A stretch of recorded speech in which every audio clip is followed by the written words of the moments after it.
Have you ever resided in a place that sent shivers down your spine?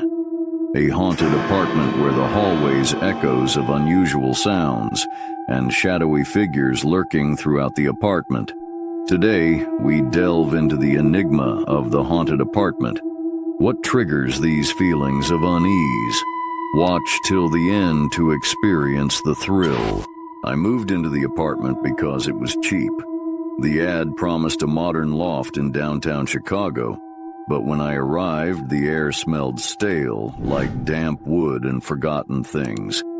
The landlord, a wiry man named Mr. Voss, handed me the keys with a strange warning: "Don't touch the walls after midnight." I laughed, thinking it was a joke, but his eyes stayed cold and a chill ran down my spine. That night, I lay in bed, staring at the cracked plaster walls, wondering what I'd gotten myself into. The first strange thing happened a week later. I woke to a faint scratching sound, like fingernails dragging across the walls. I flicked on the light, but the noise stopped. I checked every inch of the apartment. Nothing. The walls looked normal, but I felt eyes on me, heavy and unblinking. I shook it off as exhaustion. I was a graphic designer, overworked and stressed, and this place was my fresh start after a bad breakup. I ignored the unease and went back to sleep, but the scratching lingered in my dreams. My friend Mia visited the next day. She was a photographer, always chasing the next big shot, and she loved the apartment's vibe. I told her about the scratching, expecting her to tease me. Instead, she frowned and pointed to a faint mark on the living room wall, a jagged line, like a claw mark. I swore it hadn't been there before. She traced it with her finger, and the lights flickered. A whisper, low and guttural, filled the room. Mia yanked her hand back, her face pale. "What was that?" she asked. I had no answer. I decided to investigate the apartment's history. The building was old, converted from a 1920s factory, and the library had records. I found a news clipping about a tenant who vanished in my unit decades ago. Her name was Eliza, a painter who covered the walls with murals before disappearing. The article mentioned unexplained disturbances, and a neighbor's claim that Eliza's art moved. I felt sick. I returned home staring at the walls. They seemed to shimmer, like something weighted beneath the paint. That night, the scratching returned, louder, more intense. I grabbed a flashlight and followed the sound to the bathroom. The wall above the sink was soft, almost wet. I pressed it and my hand sank in like pushing through mud. A cold, clammy grip seized my wrist from inside the wall. I screamed and pulled free, my hand covered in black sludge that smelled of decay. The whispering started again, forming words. "See me?" I ran to the living room, heart pounding, but the walls pulsed like they were breathing. I called my neighbor Tom, a retired cop who lived across the hall. He was gruff but kind, always checking on me. I showed him the sludge on my hand, babbling about the walls.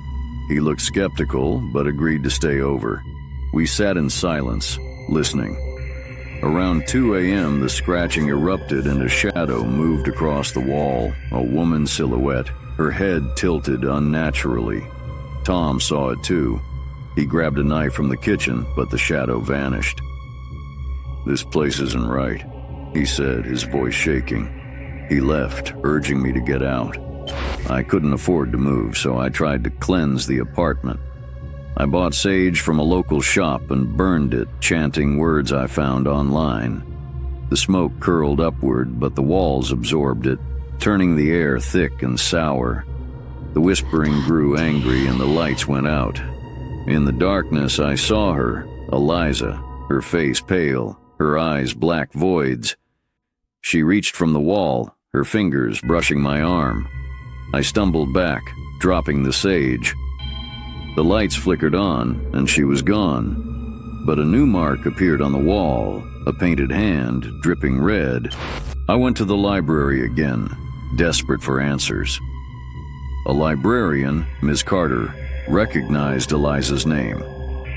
She showed me a photo of Eliza's murals, wild and chaotic, depicting a woman trapped in a void. They painted over them after she vanished, Ms. Carter said, but some say her spirit stayed in the walls. She gave me an old journal, supposedly Eliza's, found in the building. I read it that night. Eliza wrote about a ritual to bind her soul to her art, to live forever. She had used her own blood. I felt the walls watching me, their pulse stronger.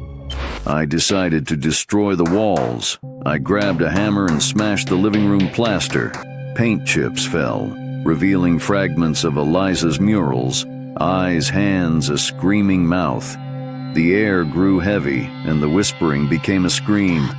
"You can't free me." The hammer flew from my hand, thrown by an unseen force. I ran to the door, but it wouldn't open. The walls closed in, the murals shifting, forming Eliza's face. She spoke through me, her voice in my head. "Stay with me." I called Tom for help. He broke down the door with a crowbar, pulling me out as the apartment shook. We stood in the hall gasping as the walls inside groaned and cracked.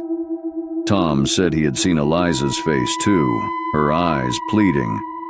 He called a priest he knew, Father Reyes, who arrived that night. I showed him Eliza's journal. He performed an exorcism, chanting in Latin as the walls bled black sludge. Eliza's scream filled the air, and her face appeared one last time, fading into the plaster. The apartment went silent. I moved out the next day.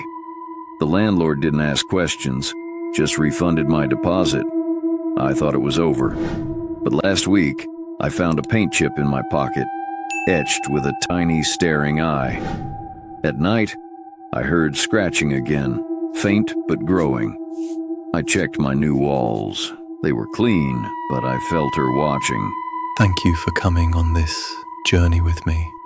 If you've ever had an experience like this, tell me about it in the comments. I'd really like to know that I'm not the only one. And if you want to see more content, hopefully much more terrifying content, please like this video and subscribe. Stay safe out there.